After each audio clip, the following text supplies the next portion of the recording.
মালয়েশিয়াতে আমরা কিভাবে এই জাহাজের রঙের কাজ করি আপনাদের আজ তা দেখাবো।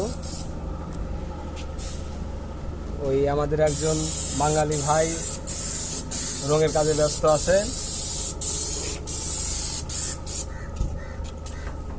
আমরা এইরকম ভাবেই রঙের কাজ করি।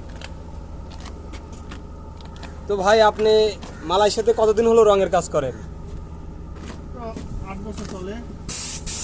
8 বছর। এই ভাই 8 বছর হলো এখানে রঙের কাজ করে।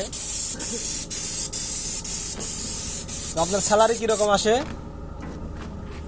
কাজের উপরে ডিমান্ড করে অলরেডি, কাজের উপরে ডিমান্ড করলে ভালো আছে।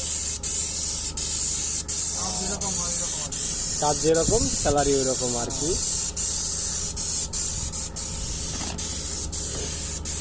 এটা আপনাদের কত করে ঘন্টা দেয়?